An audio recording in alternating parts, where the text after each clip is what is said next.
Quantas vezes você não se propôs a fazer alguma coisa e chegou na hora H, você simplesmente fez totalmente ao contrário daquilo que você tinha planejado? A sua razão vem e te diz, faça tal coisa, mas aí o seu corpo, as circunstâncias e cada hora um fator diferente vem e acaba fazendo com que você faça outra coisa. Essa contrariedade que nós sofremos, este mal está fundado na falta de educação da nossa vontade. Ou seja, existe em nós uma vontade que deveria ter sido educada e formada. Mas aí, por não trabalharmos bem isso, nós vivemos nessa constante contradição. E por isso, não conseguimos cumprir com as nossas metas, bem fazer o nosso dever e colocar o nosso plano em ação e tantos projetos pessoais que temos, tantas coisas que gostaríamos de mudar na nossa vida, de conquistarmos, e essas coisas simplesmente não acontecem porque a gente nem sequer ouviu falar sobre isso, da importância que a gente deveria ter de educar a nossa vontade. Então, qualquer que seja o projeto da sua vida, se você não está conseguindo fazer, se você fica procrastinando, se você não consegue entrar em ação, saiba que todos esses males podem estar vindo desta mesma raiz. E é pensando em tudo isso que hoje eu quero trazer aqui para vocês este livro aqui, A Educação da Vontade, deste autor francês. E realmente tem sido assim uma leitura ótima para mim. Eu ainda não concluí, mas tanta coisa interessante que eu já aprendi aqui, sabe? É um livro curtinho, mas assim, ele é muito denso, ó, e eu vou anotando tudo, porque realmente cada coisa que fala é um insight novo que vem, é uma coisa que você absorve, que você... É como se tirassem as escamas dos seus olhos de tantas coisas que você nem fazia ideia. Portanto, hoje eu quero trazer para vocês 5 coisas que eu aprendi deste livro aqui até agora, né? Se eu sentir a necessidade de trazer mais uma coisa mais específica dele, eu vou voltar a trazer à medida que eu for concluindo a leitura, que isso realmente está sendo excelente. Mas saibam que muitos vídeos vão ser inspirados nele. Então, ainda que não tenha ele na frente, esse título e tudo, ele vai estar presente de alguma forma influenciando. É que às vezes, assim, a maioria das vezes eu procuro sempre trazer mais de uma fonte de conhecimento e juntando e organizando tudo isso e passar para vocês. Mas hoje eu quero falar exclusivamente deste material. Bom, a primeira coisa é que há 2 tipos de prazer que a gente pode se ter.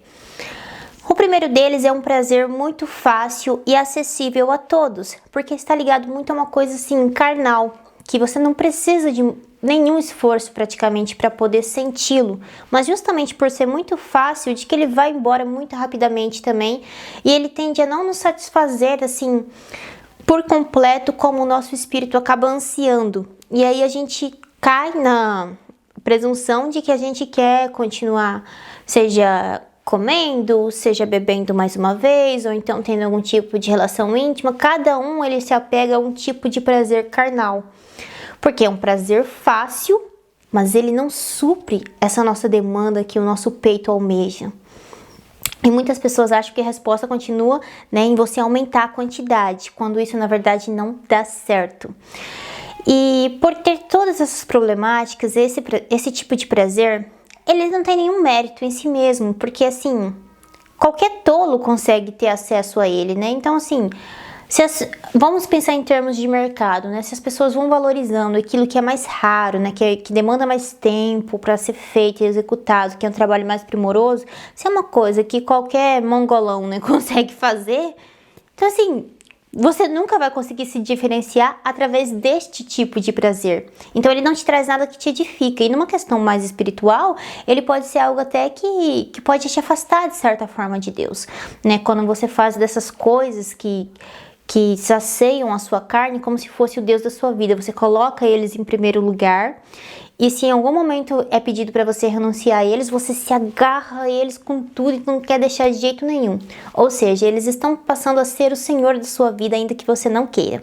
Mas há também um outro tipo de prazer. Esse prazer, ele também é possível para todos, mas ele também demanda mais da nossa ação, da nossa consciência, do nosso tempo e do nosso esforço. E por isto, ele tem bem mais chances de conseguir ir aprimorando o nosso relacionamento com Deus né? Porque ele pode ir nos edificando, nos lapidando enquanto ser, porque cada um, de acordo com a sua personalidade, com as suas circunstâncias, pode ter os seus objetivos alcançados. É quando você faz um propósito e você realmente tem chance de alcançar esse propósito e de cumpri-lo. Não são apenas promessas vazias de ano novo. É algo que realmente vem e transforma a sua vida e geralmente te muda para melhor. É claro que ele também pode ser usado para o mal. Isso depende muito de quem está no controle de tudo isso.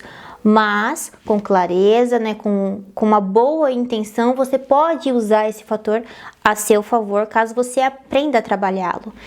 E ele tem técnicas, tem métodos para isso. Esse livro ele traz isso para você ir alcançando esse segundo tipo de prazer, que é um prazer mais trabalhoso, mas também que vale muito mais. E quando você consegue ir vencendo a sua carne, se colocando contrariedade, né? Você tem que acordar mais cedo, você tem que renunciar a tal alimento.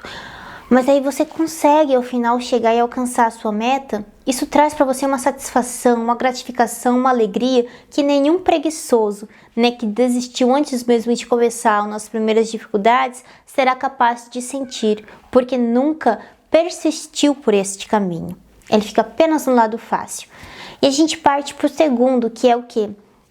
É a superficialidade dos conteúdos, né? Aquela pessoa agitada, que a cada momento ela tá fazendo uma coisa, ela mal começou uma, ela já quer partir para outra e não termina, e ela quer saber de tudo, ela quer se inteirar de tudo, né? E cada hora ela tá num local, cada hora ela quer fazer uma coisa da vida dela. Muitas vezes a gente cai na pretensão de achar que isso é uma pessoa esforçada, é uma pessoa que está trabalhando bastante, estudioso, né?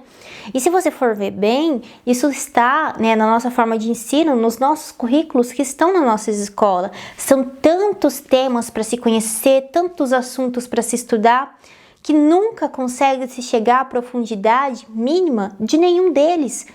Então você nem consegue entender e assimilar ali o básico, você já parte para outro e vai para outro, para outro, para outro, e aí você fica apenas na superfície. De tantas coisas você não mantém o foco em nada e você não consegue realmente entender nada. Percebam como o nosso sistema de ensino ele é vicioso por si mesmo. Isso cria-se o quê? Cria-se um perfeito preguiçoso, né? Porque não exige de você nenhuma profundidade, nenhum esforço prolongado, um trabalho realmente, né? É muito fácil quando você escuta uma coisa superficial e já acha que já entendeu do assunto e sai dando a sua opinião, mas você não parou ali para meditar sobre aquilo, para pesquisar em várias fontes, ficar um tempo desenvolvendo trabalhos, escuta um lado, escuta o outro. Olha, só de a gente falar essas coisas, percebe como isso vai dando trabalho e pode ser cansativo? E aí a gente tende a fugir. O problema é a gente achar, né, que a pessoa que tá nessa situação, nessa superfície, nessa loucura cada hora no assunto, é alguém que tá fazendo certo, quando na verdade está apenas trazendo para si hábitos de um perfeito preguiçoso. Outro deles, que foi uma coisa assim, que me chamou muita atenção, é a questão da meditação, da nossa imaginação com a nossa memória, a nossa capacidade de gravar os conteúdos. Já tem vídeo aqui no canal falando sobre a nossa memória de longo prazo, sobre as 3 camadas da memória, né? E uma das técnicas que eu bato muito lá em cima é o quê? É a questão da gente estar anotando. E lá eu falo também da projeção de imagens, né? Como é importante a gente tentar não ficar apenas nas palavras, mas sempre estar associando imagens a essas palavras. E que quando a gente consegue criar toda uma cena na nossa cabeça, nossa memória dá um boom ainda mais. Só que além disso, o que ele fala pra gente? Em vez de você tentar ficar perdendo muito tempo, né, com essas técnicas de memorização de coisas que estão assim longe da sua vida e da sua realidade, seria muito mais proveitoso, você assimilaria muito mais, conseguiria gravar com muito mais facilidade esse conteúdo, se através daquele conteúdo que você acabou de acessar, se você conseguisse jogar ele para alguma experiência concreta da sua vida.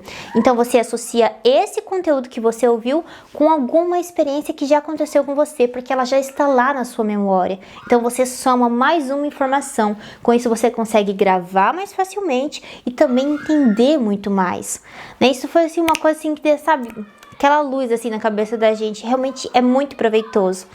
E percebam que esses são assim raciocínios, né, que ele vai conduzindo para ir chegando ao ápice do assunto, né? Então ainda são assim categorias secundárias do que está sendo trabalhado nesse livro, mas que são extremamente interessantes e importantes da gente ir entendendo.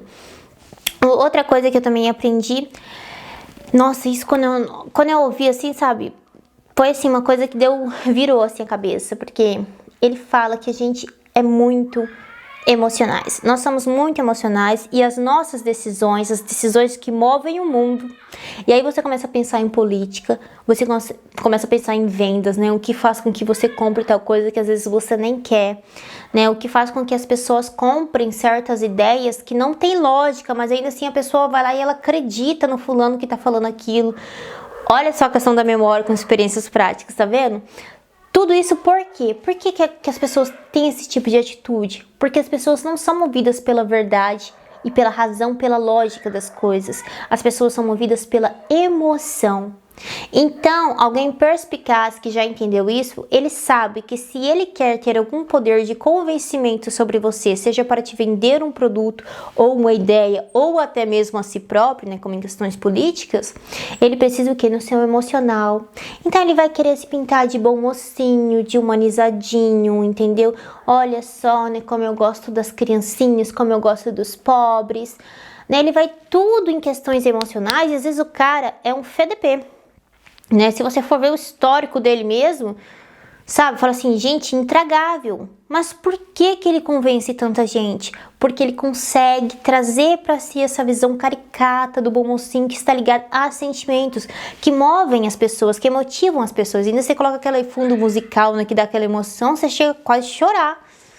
E como que isso dá certo, né? Como que isso tem movido o mundo desde então? Pessoas que já sabem disso há muito tempo e usam isso muitas vezes contra nós. Então, assim, essa importância da gente estar atento à forma como a gente processa, como a gente toma as nossas escolhas e as nossas ações. Como que a gente faz a nossa ação? E aí a gente parte, né, para o último tópico que até então é o ponto máximo. Diante de todas as informações que eu trouxe aqui para você, o que acontece? Como que a gente funciona? Primeiro a gente tem um pensamento, porque para uma emoção vir, tem que vir primeiro um pensamento. Só o pensamento, a razão das coisas, por si só mesmo, não vão te ajudar a tomar a ação concreta, né? Muitas vezes você fala assim, não, mas eu tenho que acordar mais cedo, mas aí você não consegue, né? Porque você acorda, você tá com aquela preguiça, né? Ah, eu vou dormir mais um pouquinho, que não sei o que, quando você pensa que não, você perdeu a hora. Então só esse pensamento, não, eu tenho que fazer isso, muitas vezes não dá certo. Então, o que a gente precisa fazer? A gente precisa associar esse pensamento a um tipo de sentimento.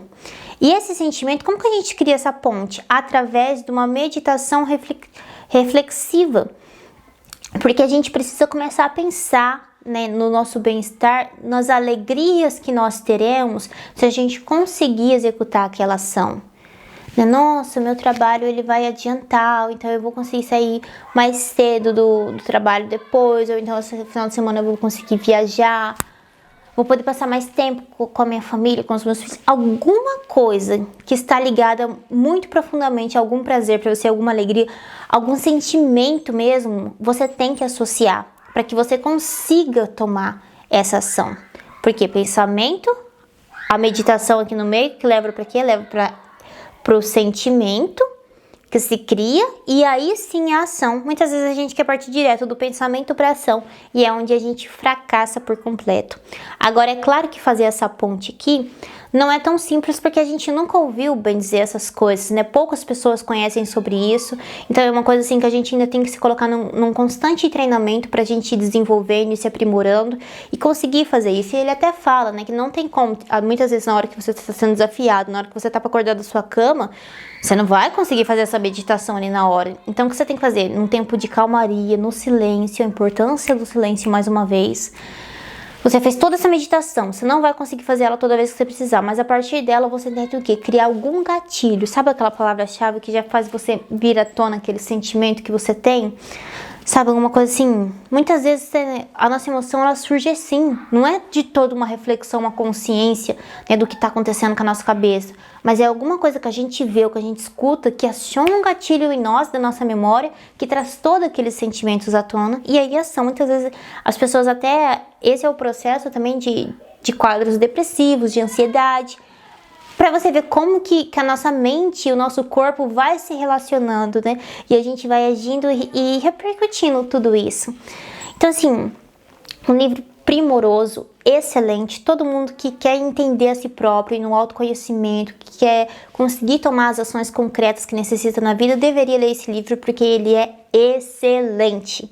E esse foi meu vídeo aqui hoje para vocês. Se isso fez algum sentido, se você gostou desse conteúdo, curte esse vídeo e envia para aquela pessoa que você quer que saia do lugar também, pare de ficar empacado na vida, que pare de ficar procrastinando, alguém que você queira assim ajudar mesmo, fazer o bem, né? O nosso conhecimento, coisas boas a gente tem que propagar, né? Então, se isso daqui pode dar virada na vida de muitas pessoas, inclusive daquelas que você ama, então compartilhe este vídeo com elas também. E não esqueça de inscrever no canal, ativar o sininho para não perder os próximos vídeos, porque olha, muitos conteúdos virão a partir da inspiração deste livro aqui, que realmente é sensacional.